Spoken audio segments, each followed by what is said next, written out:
Hello, my name is Dr. Daniel Kang. I am an associate dentist working at the Secure Dental Devonport, and I am a graduate from NYU City, which is a New York dental school. Now I'm practicing as a general dentist here. So for the candidates for the dental implants, it's very simple.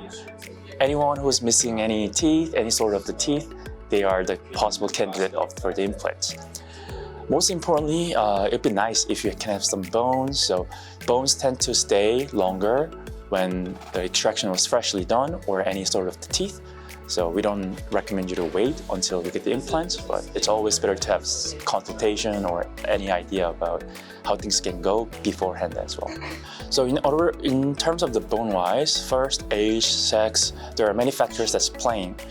People with the older age, they tend to experience less bone and less density of the bone. So pretty much almost everyone's a candidate unless there's any sort of the severe medical conditions going on, such as AIDS or severe bone disease, things like that.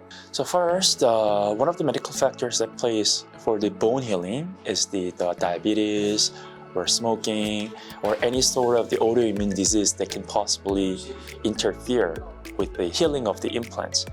Most of the times, the biggest factor that plays is that whether the implant is going to be nicely integrated into your bones or not. So as long as there's no factors interfering with those, most of the problems are out of the way. So first, the dental implants, any dental work starts with the numbing, of course. So we give the people numbing, then we wait for about 5 minutes until it nicely kicks in. Then we place an implant into the bones and into the gums, and then we take x-rays, we do multiple checkups to see whether things are going nicely. Then after that, we give people sutures, some of the other medications, antibiotics, painkillers to make sure that everything after the post-op is nice and pretty. Then after a couple months, we bring you back once the implants become a part of your bone. In that way, we put the tooth part up, and then you're gonna have the full tooth again. So for the amount of the implant procedures, it usually involves briefly about 4 appointments. First, we place an implant. Second, we do the checkup in about 2 weeks to see how well everything's healing up. After 2 months, we bring you back. Then we take the impression, the scan for the implant crown part, the tooth part. The 4th appointment, we bring you back and we get the tooth. From the start to finish, it takes briefly about 2 months and 2 months and a half. Only because first 2 months is the time it takes for the proper healing, and then the 2 weeks, extra 2 weeks is the shipping time from the lab to our clinic to get the tooth up there. So for the number of the implants, it really depends on how many teeth that we are missing practically. Let's say, for example, if you're missing 1 tooth on the front side, in that way it will be a single one. Let's say if you're missing about 2, in that way it becomes a choice, but usually we place 2 single ones. Let's say if you're missing 4 on the front side, in that way we don't place all of the 4, but we place 1, 2, and then make the Pontics, which is the fake teeth. So we make the 4-unit bridge. Let's say if you're missing 8 teeth, in that way we don't make it 1 implant bridge because of the stability. So we place 4 implants and make it 2 implant bridge, or we have them all out, place 4 implants and make the full fixed arch like that. And for the bridge, that's the case, single, the 1, and yep, that's pretty much it. So for example, first, before we place an implant, we take the CT scans, the x-rays to get the best idea as possible.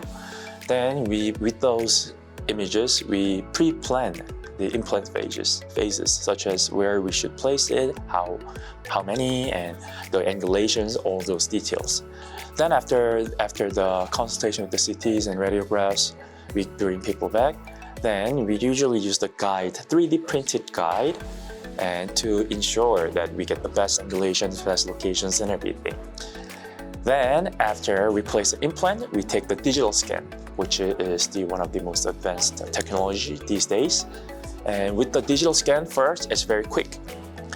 And second, it's something that we can provide the same-day treatment with the digital scan, because when we take the digital scan, we can actually fabricate those crowns or dentures, implants, everything related at the lab. So the patients can come in, get the implants, and then get the teeth and walk out on the same day. So first, after the implant phase, we give people sutures. And sutures and the implants and the bone graftings all together, they could be a little bit bothersome, as in it's going to be not natural feeling. So healing phases usually the gums takes about 2 weeks to fully close up, and the bones they take about 2 months to fully heal up as well. So those are the healing periods, mostly the healing periods.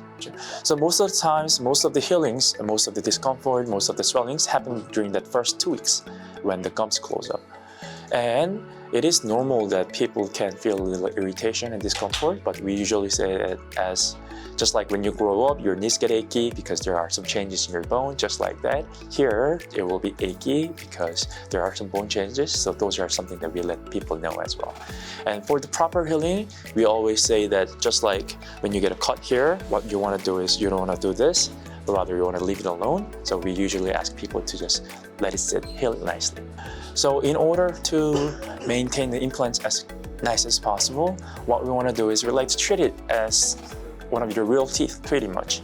Of course, we want to brush, we want to floss nicely, we want to make sure that gums around, the bones around are nice and healthy, just like how we would take care of our real teeth.